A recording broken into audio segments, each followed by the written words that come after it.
So, minasan, konnichiwa, Zamurai Engineer desu.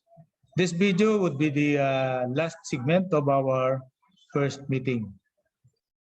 So, please take a look. I would like to share to you my own copy of a reference textbook. Okay? So, I will use this one as my reference textbook. And you can decide to do so. Okay. So this is by McCormack and Cernak. I don't know how to read this one. Huh? C Cernak or Cernak. Okay. I don't know how to read this. So McCormack is okay, but C Cernak or Cernak or Cernak. I don't know, or Cernak. So let us just call it while we don't know yet the proper way of pronouncing this word, this surname, McCormack and Cernak. McCormack, Cernak. Okay. Structural steel design. So, introduction for structural steel design, specifications, loads, and methods of design.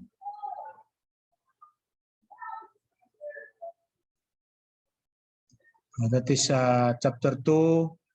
Chapter 3, analysis of tension members. And then chapter 4, design of tension members.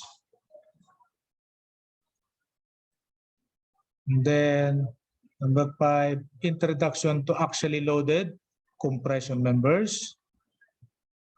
Chapter 6, design of axially loaded compression members. Chapter 7, design of axially loaded compression members continuation with the addition of column base plates. Chapter 8, introduction to beams, steel beams. Okay. Then chapter 9, design of beams for moments, design of beams, miscellaneous topics. Okay, meaning shear, deflection, and other things. Okay. I am assuming that you know exactly what we mean by shear, okay, deflection, okay, bending. Those are the topics for structural theory. Okay. Chapter 11, bending in axial force. And chapter 12, bolted connection. Chapter 13, eccentrically loaded bolted connection. And chapter 14, welded connection. And chapter 15, building connection. Okay, so there are several things in the connections. And we have composite beams, composite columns. Composite meaning the columns and beams are made up of 2 or more different types of materials. Okay. Chapter 18, cover plated beams and built-up girders. And chapter 19, design of steel buildings. Okay. And that would be the last. Okay. So he would like to go up to this point because this is the design, okay, of steel buildings. Okay. So therefore, we would like to know if that is possible. Okay,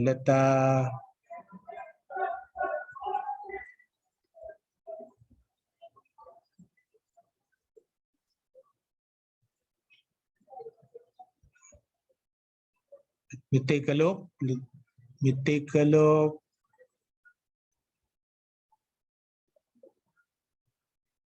on our,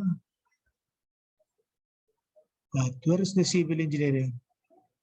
Civil engineering.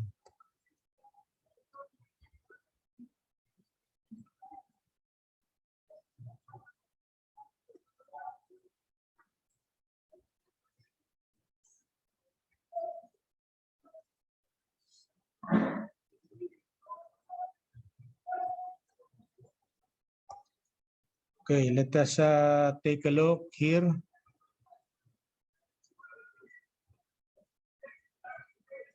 On our civil engineering policies and standards. Okay.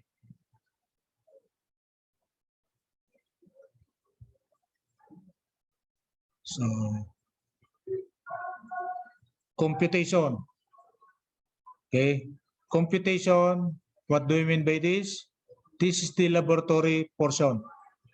This is the laboratory portion. 3 hours of computation. 1 unit. So supposed to be 3 hours. So we only have 2 hours. So supposed to be 3 hours.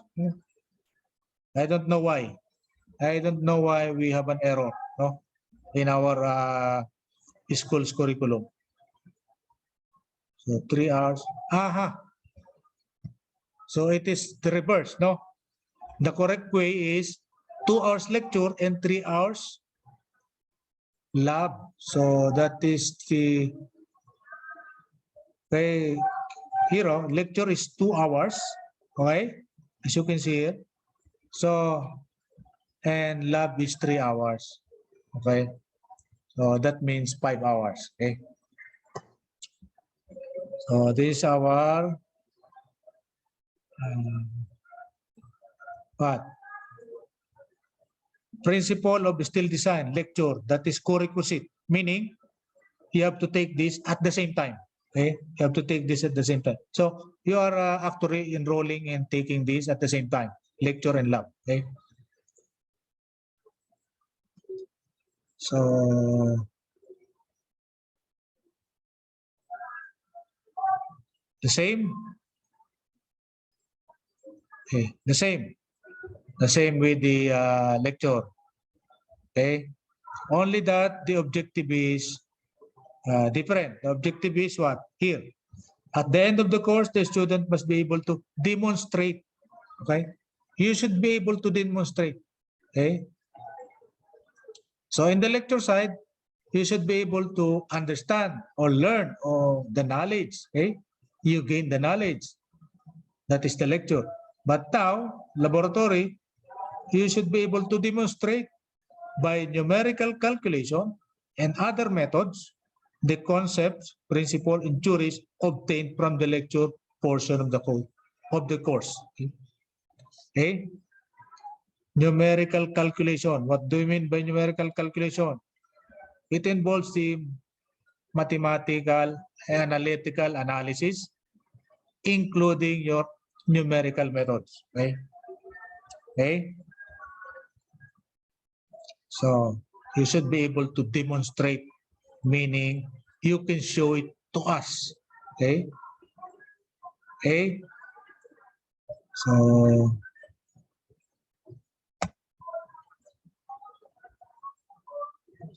and that is our description. Okay?